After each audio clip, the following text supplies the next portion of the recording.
So I don't know if this will work or not. This is the first time doing anything like this, but hopefully it does, and we'll see how that goes. So Jessica, I do 9 to 5 cooking, and it's been a very long time since I've uploaded a video. So the first thing I'm gonna do, of course, is get the chicken marinating, and it's not a long marinade. I know some people are used to marinating things like overnight or something like that, but it really only needs, 15, 20 minutes to sit in it. It's a very potent Asian type marinade, so it's not a big deal. We're just gonna do chicken breasts today. I stuck them in the freezer for a little bit to see if I can harden them up for cutting, but they weren't in there very long. But sometimes it's easier to cut. I typically just kind of check out the breast and take out any cartilage, any major fat. You don't have to go nuts, but I like to clean it up a little bit. God forbid any of the kids find any cartilage in their chicken and they will never eat anything I cook ever again. So I just have to be a little bit careful with that. What I want here is just some chunks of chicken to go in the stir fry. So I'm just gonna do some slices this way and some slices that way, and I'm gonna stick it in a bowl for marinating it. So there's no crazy things going on here. We just want some small chunks. It really just depends on who you're feeding, right? So I'm feeding kids, and they don't like big chunks of chicken, so I do bite-sized. Second breast, let's get on it. I'm using 2 pretty large breasts here. I'm feeding about 7 people today. So of course you're gonna wanna scale this down for a smaller amount of people. I typically will feed a small army every time I cook, but I totally get it when it's just a couple of you. I wonder how lazy I would probably be if I didn't have to cook for a bunch of people. I'd probably just eat top ramen every day. I'd like to think that I wouldn't, that I would still cook as much as I do now, but I guess we'll just have to see when the kids fly the coop. All right, so I cut up the chicken. This is kind of the cartilage and the fat. We're gonna check that out, and then we're gonna wash our cutting board. So what we wanna do is do the marinade. And this is a stir fry, so it's gonna be a pretty standard Asian sauce. I actually really, really enjoy Asian cooking, because once you get like the staple 10 ingredients or so in your pantry, you can make a ridiculous amount of things with that. So, as long as you have soy sauce and sesame seed oil, ginger, garlic, and those types of things, you can make all kinds of recipes, which is really, really great. Soy sauce is the key. It's literally in everything. So I buy it by the big old jug here. It's 1.25 quarts, and I go through them really quickly. So just gonna check and make sure I'm not doing this wrong. I tend not to measure, but I absolutely will include measurements in a recipe in the descriptions of the videos. But for now, you get to watch me kind of ad hoc it. So what I'm gonna do is kind of an equal part of soy sauce and brown sugar, and then some sesame seed oil, some rice wine vinegar, which of course I didn't get out yet. And we're gonna do some garlic and some ginger. Oops.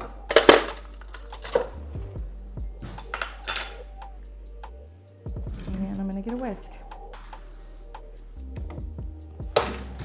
All right, so like I said, equal parts soy sauce and brown sugar.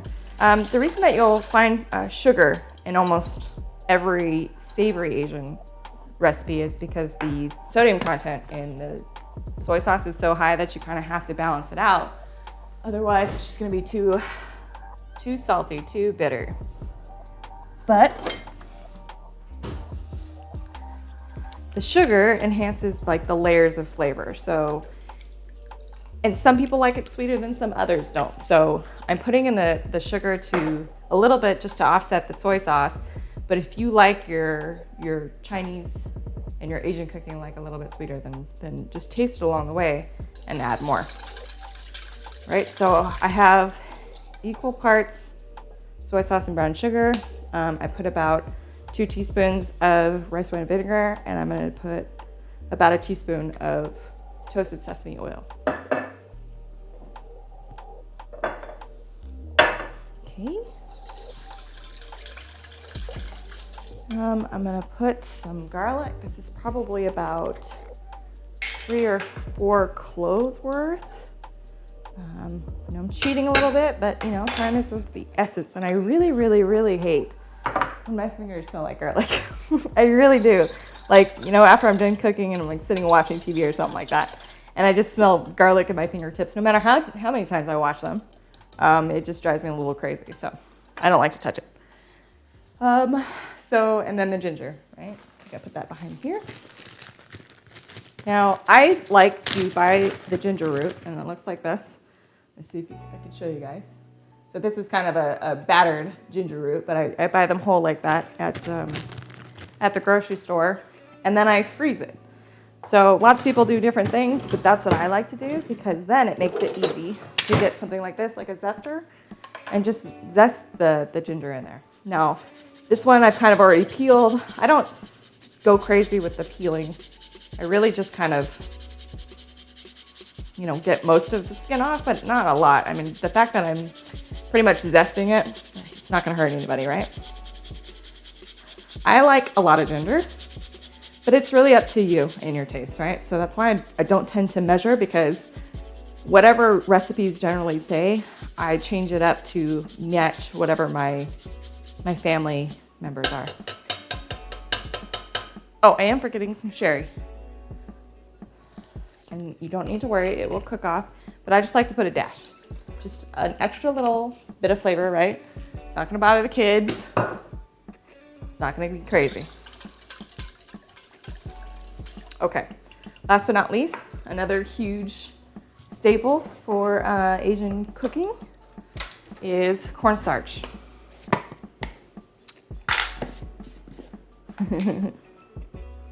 Hey, Austin. Long time no see. I hope you're doing well. Your auntie misses you. All right. Like I said, I'm gonna put the proper measurements in there. How do you like your sauces when it comes to like stir fries? Do you like it thin, or do you like it thick? My family typically likes it thick so that it hangs on to the meat and the vegetables, right? So you can kind of, after a while, you can experiment with the amounts of cornstarch and go from there. All right. So with this, we're going to marinate our chicken. Hopefully you can see that. I'm gonna show you our chicken, and then I'm gonna pour our marinade in there. And this is gonna be awesome. And like I said before, you don't need to marinate this for a long time. These are very, very, very strong flavors. So I'm just gonna kind of mix that in with the chicken, make sure it's getting in between all the little nuggets of chicken. And then we're just gonna marinate this at room temperature, just hang out on the side. No big deal. And then we'll prep our veggies. So this is a chicken and asparagus stir fry. So what do you think is next? Asparagus, of course. I'm gonna clear off some stuff. Alrighty, so I have veggies here, and I'll share them with you. I have a whole bunch of asparagus. Now this looks like a lot of asparagus, but it actually isn't, because a lot of where you see the white portion on the bottom of the asparagus, you can even see it if you kind of look at it. I want to see if, I don't know if it'll go into focus. Okay, so it's really like stringy and not pleasant tasting. And then when you take a bite out of it, you kind of have to do like the whole like string cheese kind of thing, and it's not pleasant. So we want to try and keep as much of the green when we cut this up as much as possible. So even though it looks like a lot of asparagus and this is 2 bunches, we're actually only gonna be using about that much of it.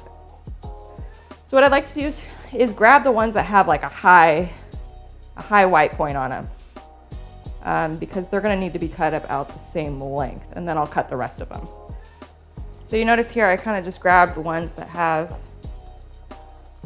high white points. That's gonna be my technical term here, high white points. Don't quote me on that. All right, and I'm gonna chop this off. And I'm gonna kind of glance at it and think that that's good. So unfortunately, when you're making asparagus, you can't use as much as you'd like. So it feels like you're throwing a lot of that away. And I love asparagus whole, but in this case, it's a stir fry, so we need pieces. And like I've said before, I've got kids here, so I'm gonna do bite-sized pieces and just kind of go down here. In fact, I'm probably not gonna go all the way down. That's probably good there. So I have a lot of equipment here, so I don't have as much room as I usually do, but I promise I'm a little bit more efficient when I'm not trying to film anything. All right, so then I'm just gonna get little bunches.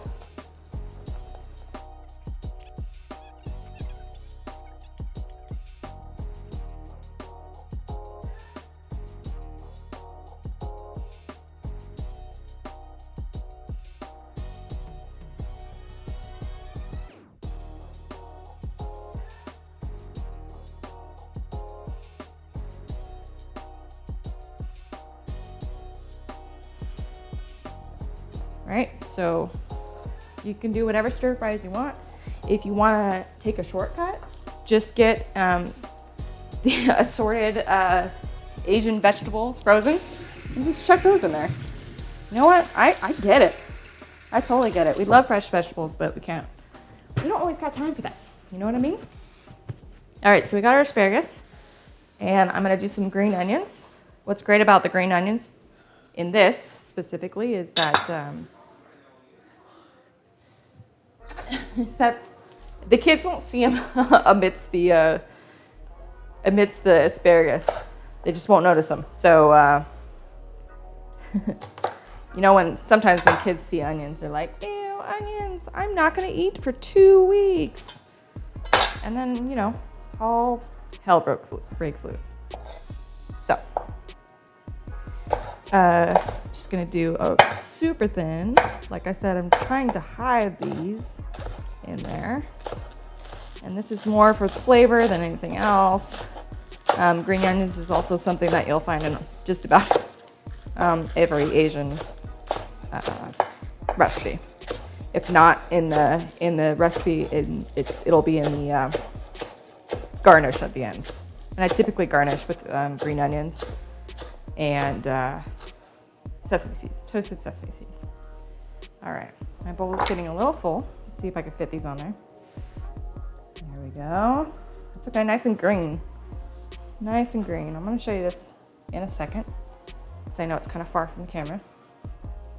So we got our nice green vegetables. Okay.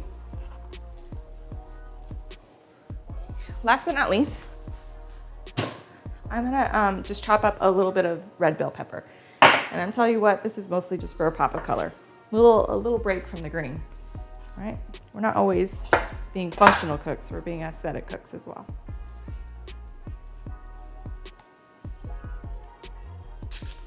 Alrighty. So I'm gonna recap a little bit. Oh, I forgot to start my rice. I got so excited to do all this recording stuff and I didn't do my rice. I typically do rice first thing because it takes a while. So I'm gonna actually chop through this and I'm gonna start my rice.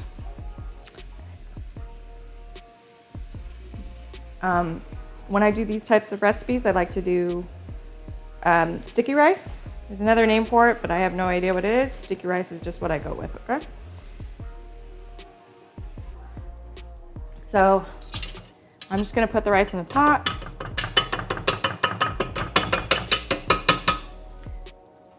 And some water.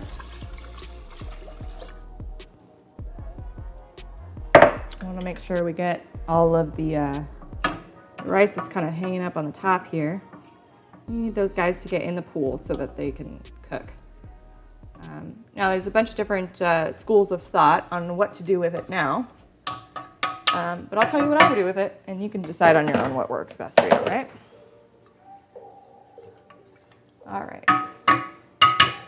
So we're going to turn this on to medium heat. I'm going to put a small splash of sesame oil here. Can you see that? Yeah, I think you can. And just a bit of salt, right? Just a bit, just a little bit. This isn't crazy. When you combine stuff, especially with like sticky rice in this case, the flavor in the sauce is supposed to kind of shine through. Like, you know, the rice is not the star of the show. It's kind of a bed and a vessel. So what we're gonna do is we're gonna wait till this starts kind of boiling, and then we're gonna put a lid on it, and we're not gonna touch it for 20 minutes. And then it's gotta sit for 10 minutes. So that's a 30-minute deal. That's why I usually start that well beforehand. All right, like I said, this isn't a lot of bell pepper. I actually kind of just looked in the fridge and see what I had available. So if I didn't have it, the recipe is not ruined. But I did like the idea when I did see it that there'd be a little bit of color, something other than green in here. We love green, but red is just, you know, a little pop. And don't bother anybody, right?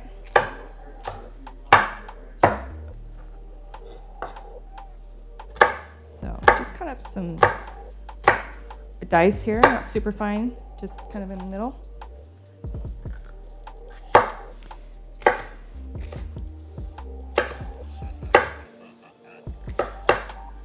we go. All right.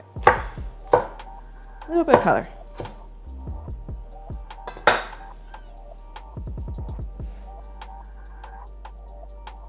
All right. So, in a lot of cases, I will brown the chicken first and then take it out and then do all the vegetables. The problem is that I want to use the marinade that the chicken is in right now as a sauce. So in this case, I'm going to kind of do the veggies first, take them out, and then get the chicken on there. And the reason you kind of do that in separate turns is so that you don't overcook something. So I've got some chicken broth here. Can you see that? No, you can't. Okay. I've got some chicken broth here, and this is kind of going to be a finisher. So I've got a little bit of marinade that's going to help kind of sauce up that chicken, but we're going to finish it up with some broth. All right. So I'm going to put some cornstarch in my broth. And what that'll do is just create like a nice, thick, hearty sauce in the chicken. And what I love about that is that, you know, you get a protein and some vegetables and like a light, lush, thick sauce, and then cover it over a bed of rice. So good, like so good, right? Okay, so I've got my broth, and it looks funny here because I put the cornstarch in there, so it looks a little creamy. We don't want to drink that. Rice is almost done. This is looking hot, so I'm gonna put some guy in there, and you can make fun of my oil bottle here or not.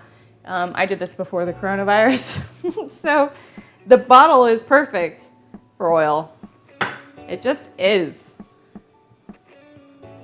All right, let's hope we got a sizzle. Are you ready? Yeah, that's what I want to hear. I couldn't use my hands a lot, but they're nice and washed, so that's just the way it's going to go here. And I'm going to use one of these because I don't want to scratch my wok. Now, you want to season these a little bit. I like to spread them out so they have like a nice, even chance to get the pan heat going on there. And I'm going to do a little bit of salt, a little bit of pepper,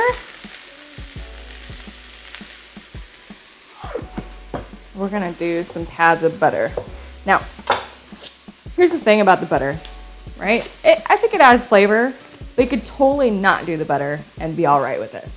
The reason I add the butter is because it tends to soften up the vegetables even more. And I find that the people I cook for have quite an aversion to crunchy vegetables. It really turns them off.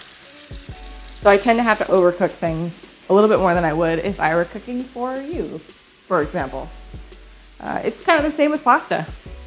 You know, the whole idea that when it's al dente, it's supposed to be better. But they all want it mushy. My rice is kind of getting to the point where it's bubbling up. So we're just gonna let this guy chill. I'm gonna cover it. I'm gonna turn this way down. And I'm gonna set a timer for 20 minutes. I would always suggest setting timers for your rice because it's so low that you kind of forget about it. All right, we're looking good here. You'll see that the butter's kind of melting on the bottom here, and that's what we want. We want these vegetables to soak that up and soften up. I can see where they're starting to bend a little bit. Okay, so those are just about done. And if I were doing these separately, I'd probably splash some soy sauce in there, do a saute with that. But since we're gonna have a sauce here, we don't need to do anything crazy with these vegetables. They're gonna get a lot of their flavoring from the sauce. Okay, so we want to take these guys out and find a spot for them.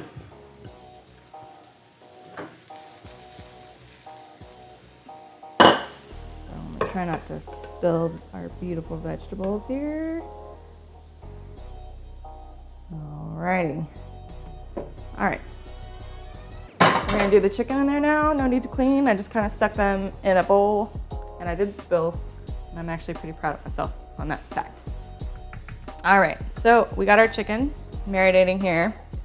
This is kind of a lot of liquid and I'm a little concerned about that just because I want to get some brown on the chicken, which is difficult when it's in liquid because of course it'll boil. So I think I'm just gonna drain a little bit of this out because like I said, we're gonna make a little bit of more of the sauce with the broth, okay? So I drained a little bit of that out so you can see kind of how much is in there now.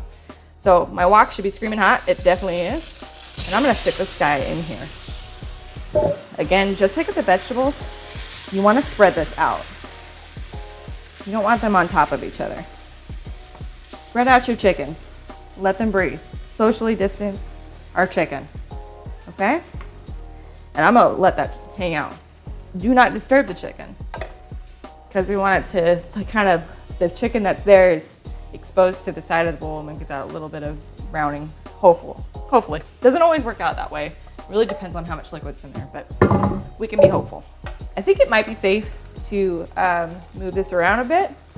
If not, then, you know, the chicken will still taste good. It just won't have that brown edge to it, and that's all right. We'll survive. So I'm gonna jar this. You'll see here. That's what I'm looking for. Just a little bit of brown. Because nobody likes gray chicken, right?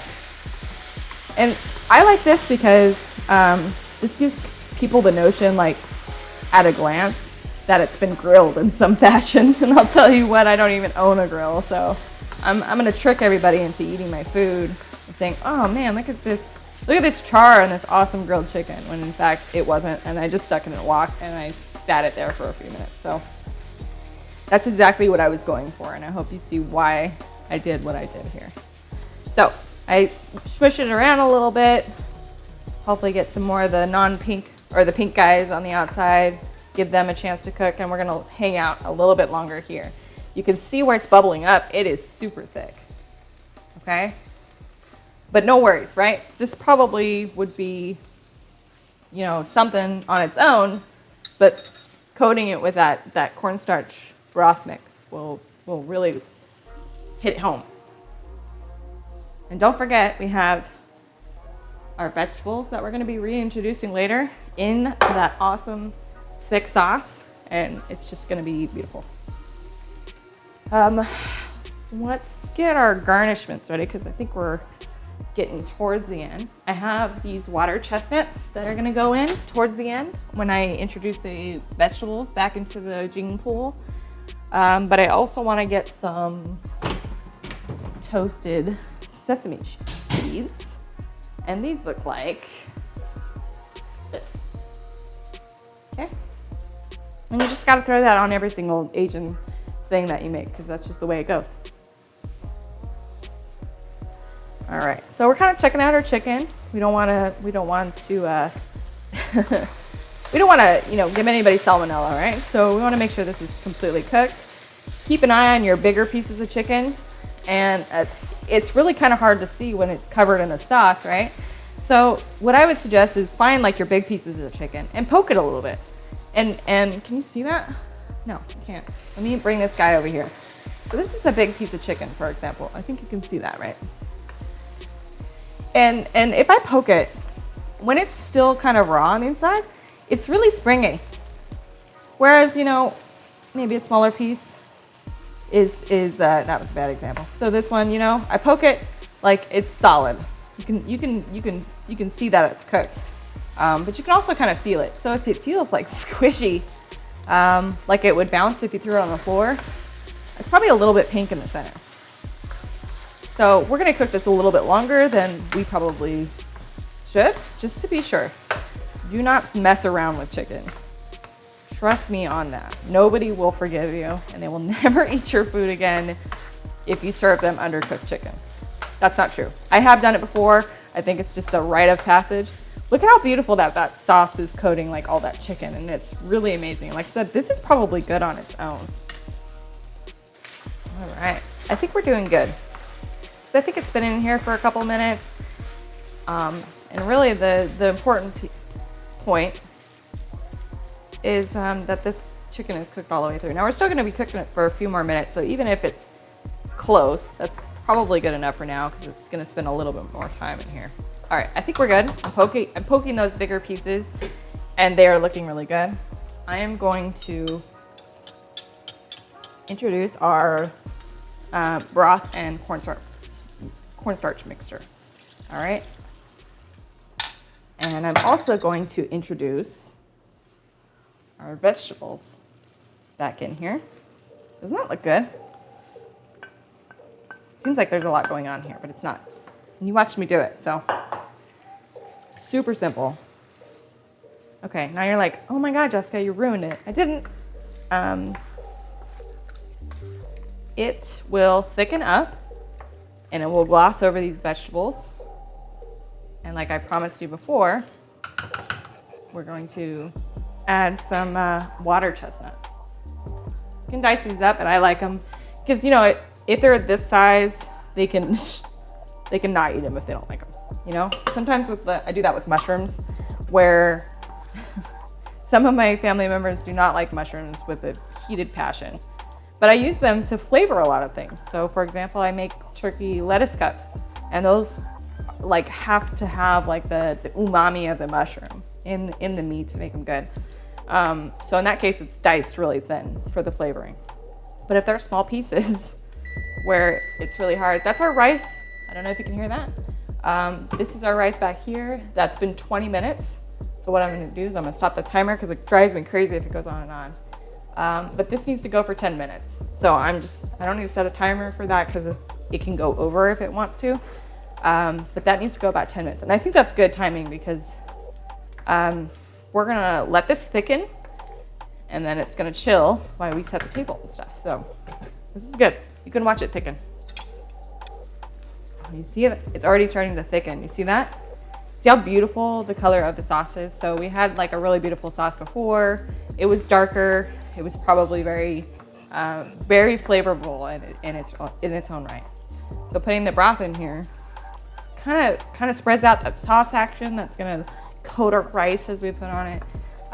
But it also gives it like this different color. So we went from like, you know, dark and rich to brown and just awesome.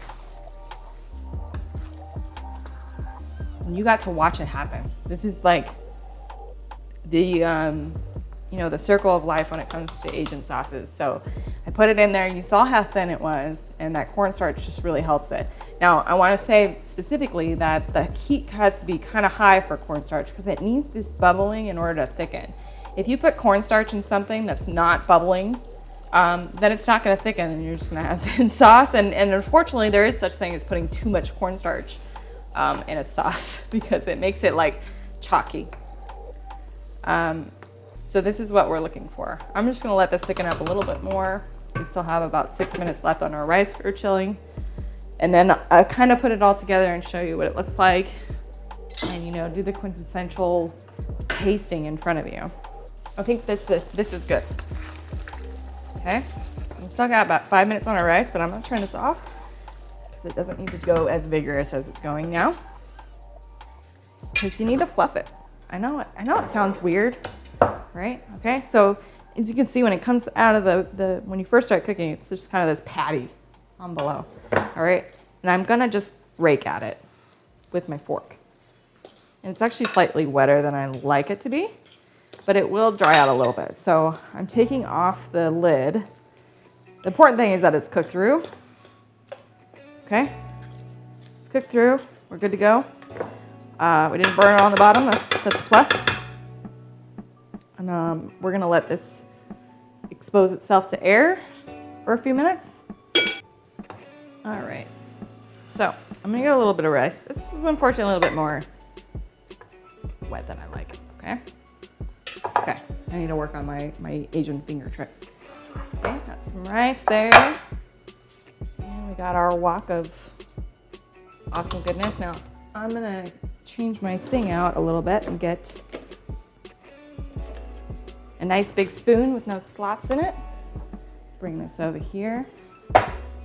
Okay, so you can see we got our vegetables, we got our chicken, and we got a nice luscious sauce. So me in particular, like I like to put this over the rice so that the rice gets coated in that sauce. But some people in my household prefer to have it kind of on the side because they like the plain rice action. So I'm gonna show you what it looks like on the side here. You wanna make sure that you get some, you know, just get some vegetables, get some chicken, get some water chestnuts. I would usually, like I said, finish this with the green onions if I wasn't feeding kids. And then put some sesame seeds on there. Okay. So what do you think? Does it seem easy enough? Took a little bit longer, but I think that's just because I was talking to y'all and I'm blind and I can't do two things at the same time. So I'm gonna try and show this close up to you. All right, can you see that? It's nice and hot, so hopefully I don't burn my mouth. I don't know, maybe they stay cut like an actual cooking show, so let stuff cool down. So I'm gonna get some rice. I'm gonna get a small piece of chicken and some asparagus and a bell pepper. I was gonna go for water chestnut, but I don't think I can fit all that, right?